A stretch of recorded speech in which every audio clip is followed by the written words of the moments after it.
सच्चिदानन्दरूपाय विश्वोत्पत्त्यादिहेतवे तापत्रयविनाशाय श्रीकृष्णाय वयं नमः।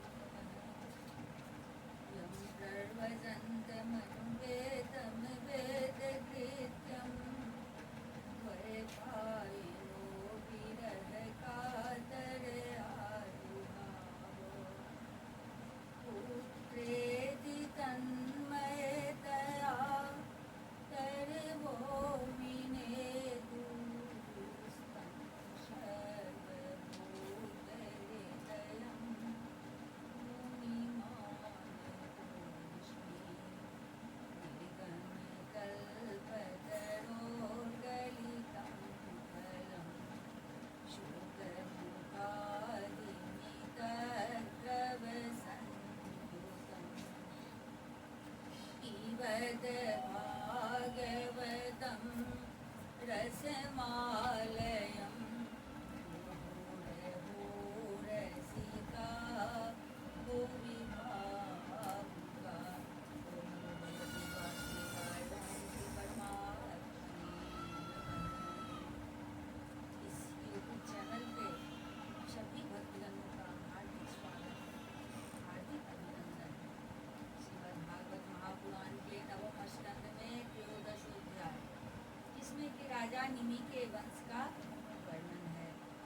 श्री सुवाच निमिरिक्ष्वाकुतनयो वसिष्ठं वृत्तद्विजम् आरभ्य सत्रं सोऽप्याह शक्नेन प्राग्रतोऽश्विभो।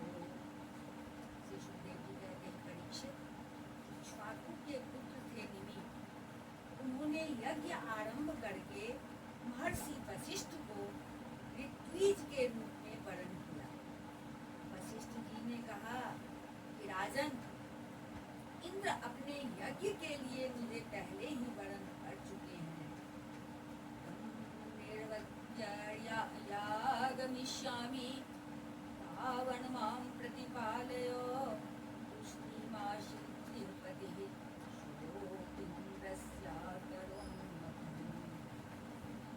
उनका यज्ञ पूरा करके मैं तुम्हारे पास आऊंगा, तब तक तुम मेरी प्रतीक्षा करना। यह बात सुनकर राजा निमि हो रहे और वशिष्ठ जी इंद्र का यज्ञ कराने चले गए। निमिश्चरनिरं विद्वान् सत्रमारभतात्मवान् ऋग्वेगभिर्परेस्तावन्ना गमदयावता। विचारवान मुनि ने यह सोचकर कि जीवन तो क्षणभंगुर है, विलंब करना उचित न समझा और यज्ञ प्रारंभ कर दिया। तब तक गुरु वशिष्ठ जी न लौटे। तब तक के लिए उन्होंने दूसरे ऋतुजों को वरण कर लिया। शिष्य व्यतिक्रमं वेक्ष्य भयवर्त्य गुरुरागतः अस्मत्पदतादेहो निमे पंडितमानिनः। गुरु वशिष्ठ जी जब इंद्र का यज्ञ संपन्न करके लौटे, उन्होंने देखा कि उनके शिष्य निमि ने तो उनकी बात न मानकर यज्ञ प्रारंभ कर दिया है। उस समय उन्होंने शाप दिया कि निमि को अपनी विचारशीलता और पांडित्य का बड़ा घमंड है, इसलिए इसका शरीर पात हो जाए। निमि प्रतिददो शापं गुरुवे धर्मवर्तिने तवापि पददादेहो लोभात् धर्मं जानतः। निमि की दृष्टि में गुरु वशिष्ठ का यह शाप धर्म के अनुकूल नहीं, प्रतिकूल था। इसलिए उन्होंने भी शाप दिया कि आपने लोभवश अपने धर्म का आदर नहीं किया, इसीलिए आपका शरीर भी गिर जाए। सर्वस्वं देहं निरध्यात्मको विदः मित्रावरुणयोर्यज्ञे उर्वश्यां प्रपितामह। यह कहकर आत्मविद्या में निपुण निमि ने अपने शरीर का त्याग कर दिया। सुखदेव जी कहते हैं, परीक्षित, इधर हमारे वृद्ध पितामह वशिष्ठ जी ने भी अपना शरीर त्याग कर मित्रा वरुण के द्वारा उर्वशी के गर्भ से जन्म ग्रहण किया। गंधवस्तोषोतदेहं विधाय मुनिसत्तमा समाप्ते सत्रयागेथ देवानुचुः समागतान्। राजा निमि के यज्ञ में आए हुए श्रेष्ठ मुनियों ने राजा के शरीर को सुगंधित वस्तुओं में रख दिया। जब सत्र याग की समाप्ति हुई और देवता लोग आए तब उन लोगों ने उनसे प्रार्थना की।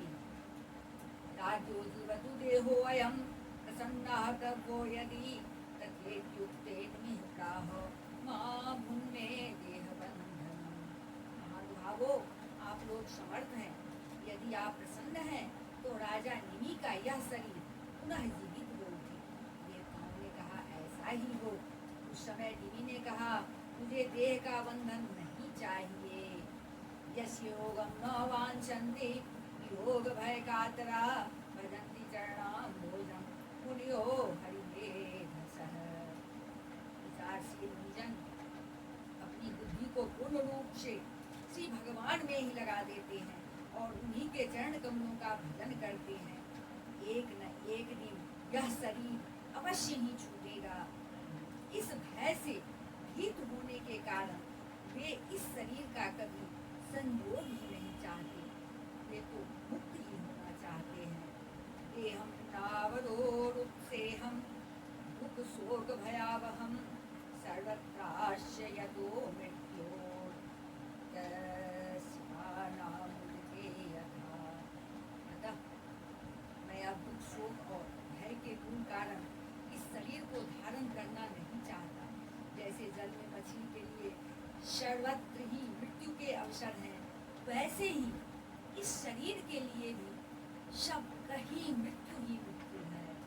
देवाऊचो विदेह उस्य नाम कामं योजनेषु शरीरिणां मे सन्ने निमेषाभ्यां लक्षितो अध्यात्म संस्थितः। देवताओं ने कहा मुनियों, राजा निमि बिना शरीर के ही प्राणियों के नेत्रों में अपनी इच्छा के अनुसार निवास करें। वे वहाँ रहकर सूक्ष्म शरीर से भगवान का चिंतन करते रहें। पलक उठने और गिरने से उनके अस्तित्व का पता चलता रहेगा।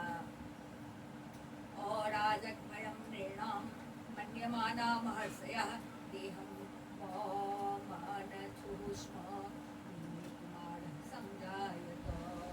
इसके बाद महर्षियों ने यह सोचकर कि राजा के न रहने पर लोगों में और अराजकता फैल जाएगी, निमि के शरीर का मंथन किया है। निमि के शरीर का मंथन किया। उस मंथन से एक कुमार उत्पन्न हुआ। जन्मराजन का शोभोत ऐते हस्तु विदेहजः मिथिलो मथना जातो मिथिलायेन निर्मिता। जन्म लेने के कारण उनका नाम हुआ जनक। विदेह से उत्पन्न होने के कारण वैदेह और मंथन से उत्पन्न होने के कारण उसी बालक का नाम मिथिल हुआ। उसी ने मिथिलापुरी बसाई। तस्मादुदाव सुतस्तस्य पुत्रो भुम्नन्दिरवर्धनः ततः सुकेतुस्यापि देवरातो महीपते। कहते परीक्षित, जनक का उदावसु, उसका नंदीवर्धन का सुकेतु, उसका देवरात का बृहद रथ का महावीर्य। तस्मात् बृहद रथस्तस्य महावीर्यः सुधृते पिता सुधृते धृष्टकेतुर्वे हर्यश्वोऽथ मरुतस्ततः। इसके बाद बृहद रथ का महावीर का सुधृति का दृष्टकेतु का हर्यश्व और उसका मरु नामक पुत्र हुआ। मरो प्रतीपकस्तस्मात् जातः कृतिरथो यतः वेदमेधस्तस्य सुतो विसुतोऽथ महाधृतिः। मरु से प्रतीपक से कृतिरथ से देवमीर से विश्रुत और विश्रुत से महाधृति का जन्म हुआ। कृतिरातस्ततस्तस्मानो महारो मातृ तत्सुतः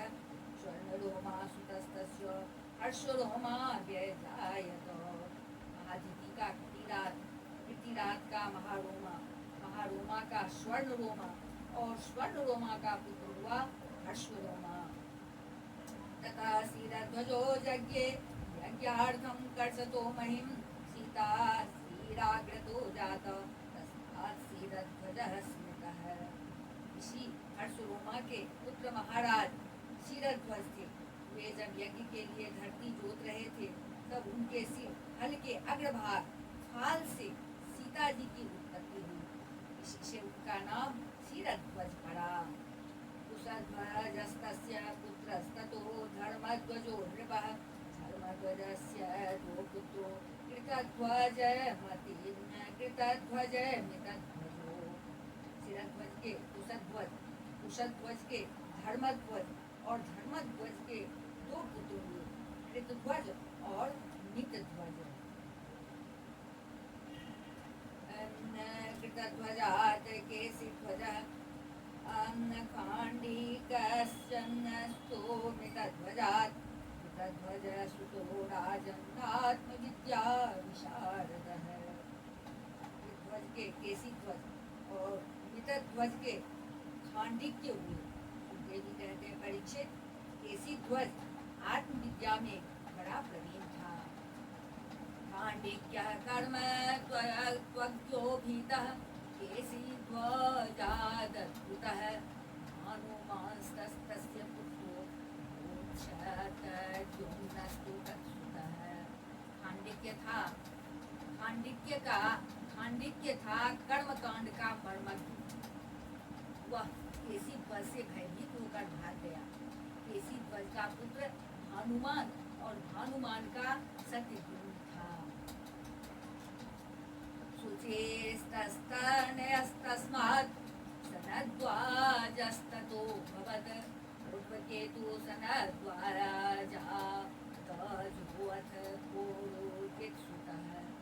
अरिष्टनेमिस्ततः शापे सुतायुस्तस्ततसुपार्श्वकः। ततश्चित्ररथो यस्य क्षेमधेर्मिथिलाधिपः। सतगुण से सूची, सूची से शनद्वाज, शनद्वाज से ऊर्ध्वकेतु, ऊर्ध्वकेतु से अज, अज से पुरुजित से अरिष्टनेमि, अरिष्टनेमि से सुतायु, सुतायु से सुपार्श्वक, सुपार्श्वक से चित्ररथ और चित्ररथ से मिथिलापति क्षेमधि का जन्म हुआ। तस्माद् समरथस्तस्य सुतः सत्यरथस्ततः आसीदुपगुरोस्तस्मादुपगुप्तो निशम्भवः। क्षेमधि से समरथ, समरथ से सत्यरथ, सत्यरथ से उपगुरु और उपगुरु से उपगुप्त नामक पुत्र हुआ। यह अग्नि का अंश था। वस्वर्णन्तो अध तत्पुत्रो युधो यत् शुभासनः। सुतस्ततो जयस्तस्मात् विजयो नस्माद्वृतः सुतः। उपगुप्त का वश्वनंद, वश्वनंद का युयुध, युयुध का शुभासन, शुभासन का सुत, सुत का जय, जय का विजय और विजय का नित नामक पुत्र हुआ। सुनकस्तत सुतो यज्ञे केतहव्योर्जितस्ततः बहुलासो जितेस्तस्य कृतिरस्य महावशी। का शुनक, शुनक का गीतहव्य, गीतहव्य का धृति, धृति का बहुलास्व, बहुलास्व का कृति और कृति का पुत्र हुआ महावशी। एते वै मिथिला राजन्नात्मविद्या विशारदा। योगेश्वर प्रसादेन द्वन्द्वैर्मुक्ता गृहेष्वपि। सुखदेव कहते हैं परीक्षित, ये मिथिल के वंश में उत्पन्न सभी नरपति मैथिल कहलाते हैं।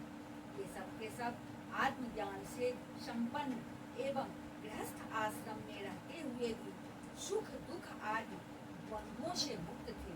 क्यों न हो, याज्ञवल्क्य आदि बड़े बड़े योगेश्वरों की इन पर महान कृपा थी। इति श्रीमद्भागवते महापुराणे पारमहंस्यां संहितायां नवम स्कंदे निमिषानुवर्णनम नाम त्रयोदशोऽध्याय। बोल वृंदावन बिहारी लाल की जय, राजा रामचंद्र की जय, अम्बा जनक नंदनी की जय, भास्कर भगवान की जय, बजरंगबली की जय, उमापति महादेव की जय, श्रीमद् भागवत महापुराण की जय। बोलिए शिव शंकर की जय। जय जय श्री राधे